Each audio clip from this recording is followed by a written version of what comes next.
America पर भारत की LPG निर्भरता विवेचना। पेट्रोलियम और प्राकृतिक गैस मंत्री हरदीप सिंह पुरी ने पिछले हफ्ते कहा था कि भारत की 67% liquefied petroleum gas LPG America से आई है। हालांकि उन्होंने ये समय सीमा नहीं बताई कि ऊर्जा की भारी खपत वाले भारत ने ये उपलब्धि कब हासिल की। लेकिन ये सरकार के उस पुराने फैसले से एक बड़ा बदलाव है जिसमें अमेरिका से महज 10% रसोई गैस मंगाने की बात कही गई थी। संकट प्रबंधन के तहत दुनिया के दूसरे सबसे बड़े एलपीजी आयातकर्ता भारत ने अमेरिका से रसोई गैस खरीदना शुरू किया। इसके लिए सरकारी तेल रिफाइनरियों द्वारा 2026 के लिए 22 लाख टन का दीर्घकालिक सौदा किया गया है। हालांकि प्रति टन तय कीमत या भारत तक पहुंचने वाली कुल लागत के सटीक ब्यौरे सार्वजनिक नहीं किए गए हैं। अपनी 2/3 एलपीजी के लिए अमेरिका पर भारत की निर्भरता बेहद अहम है। संकरे होर्मुज जलडमरू मध्य में उपजे संकट के बीच ये कदम आपूर्ति के स्रोतों में समझदारी भरे विविधीकरण को दर्शाता है, जिससे ये संकेत मिलता है कि देश की एलपीजी सुरक्षा को केवल एक क्षेत्र के भरोसे नहीं छोड़ा जा सकता। वॉर्टेक्स के अनुसार फरवरी 2026 से जून के बीच पश्चिम एशिया से भारत का एलपीजी आयात लगभग 85% गिर गया। हालांकि भारत ने अमेरिका समेत अन्य देशों से आयात बढ़ाकर इस कमी की आंशिक भरपाई कर ली, जहां से जून में भारत का आयात 7.7 लाख मीट्रिक टन तक पहुंच गया, जो मई की तुलना में 19.4% अधिक है। पेट्रोलियम योजना एवं विश्लेषण प्रकोष्ठ पीपीएसी के अनुसार 2026 की पहली तिमाही में एलपीजी का कुल आयात 28.5 लाख टन रहा, जिसकी कीमत 2.328 अरब डॉलर थी। आसमान से टपका, खजूर में अटका। किसी भी बाजार पर बहुत ज्यादा निर्भरता जोखिम भरी होती है, लेकिन एक ऐसे देश पर अधिक भरोसा करना जो अनिश्चित रिश्ते रखता है और साझेदारों को केवल अपने राष्ट्रीय हित के चश्मे से देखता है, भारी पड़ सकता है। वो द्विपक्षीय व्यापार वार्ता में ऊर्जा को सौदेबाजी के हथियार की तरह इस्तेमाल कर सकता है। इसके अलावा ऊर्जा आयात पर निर्भरता से मौद्रिक नीति भी जटिल हो जाती है। इराक, ईरान, क्यूबा, उत्तर कोरिया, सीरिया, रूस, वेनेजुएला, म्यांमार, लीबिया, सूडान और अफगानिस्तान के उदाहरण बताते हैं कि अमेरिका ऐतिहासिक रूप से वित्तीय प्रतिबंधों, निर्यात नियंत्रणों और तकनीक का इस्तेमाल विदेश नीति के हथियारों के रूप में करता रहा है। व्यावसायिक संबंध मौजूद होने पर भी अमेरिका तीसरे देशों के लेन देन को प्रभावित कर सकता है।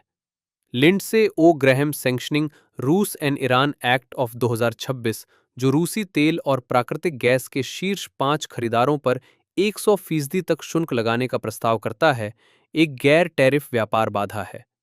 कुछ विश्लेषकों का मानना है कि रूस यूक्रेन युद्ध के बाद यूरोप के अमेरिकी एलएनजी की ओर रुख करने से वॉशिंगटन ने बड़ा वित्तीय लाभ कमाया। इसके अलावा भू राजनीतिक अस्थिरता के दौर में अमेरिका के ऊर्जा निर्यात ने हमेशा बाजार में अपनी पैठ और मजबूत की है।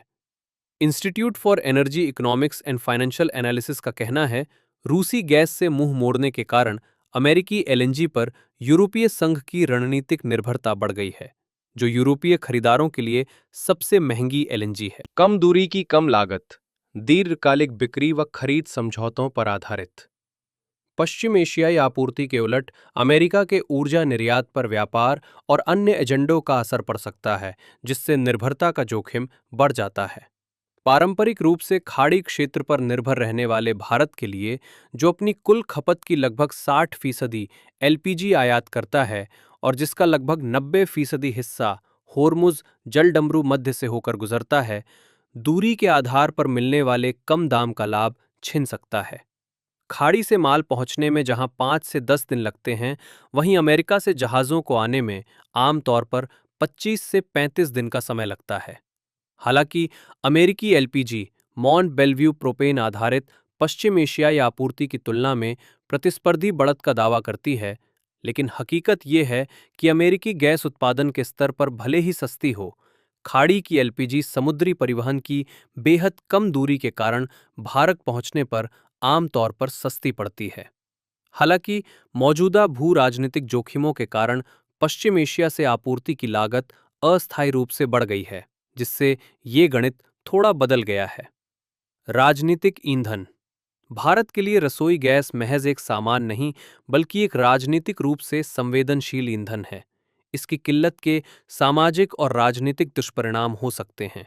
इसलिए सरकार की प्राथमिकता लागत घटाने के बजाय इसकी उपलब्धता सुनिश्चित करना है। होर्मुज जलडमरू मध्य में बाधाओं के कारण खाड़ी की एलपीजी कीमतों में भारी उछाल आया है। सऊदी सीपी फरवरी के लगभग $543 प्रति टन से बढ़कर जून में लगभग $790 प्रति टन तक पहुंच गया, जो करीब 46% की बढ़ोतरी है। ऐसी परिस्थितियों में अमेरिका से आने वाला अधिक महंगा माल भी आकर्षक बन जाता है, क्योंकि वो उपलब्ध है और उससे आपूर्ति रुकने का जोखिम कम रहता है। खाड़ी के उच्च बेंचमार्क, समुद्री परिवहन में रुकावटों और रिस्क प्रीमियम के कारण यात्रा का समय अधिक होने के बावजूद अमेरिकी एलपीजी बाजार में प्रतिस्पर्धी बन जाती है। अगर रुपए के मूल्य में गिरावट के बीच वैश्विक कीमतें बढ़ने पर भी घरेलू एलपीजी की कीमतों को नियंत्रित रखा जाता है, तो तेल कंपनियों का अंडर रिकवरी, लागत से कम मूल्य पर बेचने से होने वाला नुकसान बढ़ जाता है, जिससे राजकोषीय और बाहरी क्षेत्र से जुड़ी समस्याएं पैदा होती हैं। सरकार ने हाल ही में संसद को सूचित किया कि इस वर्ष 31 जुलाई तक सार्वजनिक क्षेत्र की तेल विपणन कंपनियों की कुल अंडर रिकवरी बढ़कर 59,000 करोड़ रुपए से अधिक हो गई है। घरेलू परिदृश्य पीपीएसी के आंकड़ों के अनुसार 1 जुलाई 2026 तक सार्वजनिक क्षेत्र की तेल विपणन कंपनियों इंडियन ऑयल, भारत पेट्रोलियम और हिंदुस्तान पेट्रोलियम के कुल 33.14 करोड़ सक्रिय घरेलू एलपीजी ग्राहक हैं, जिसमें 2015 से 2026 के दौरान 7.6% की चक्रवृद्धि वार्षिक वृद्धि दर दर्ज की गई है। 2026 से 27 के लिए एलपीजी खपत का मूल अनुमान 34,692 मीट्रिक टन है। भारत का एलपीजी उत्पादन, जो पिछले कई वर्षों से लगभग स्थिर रहा है, खपत में हो रही वृद्धि के साथ तालमेल नहीं बिठा पा रहा है।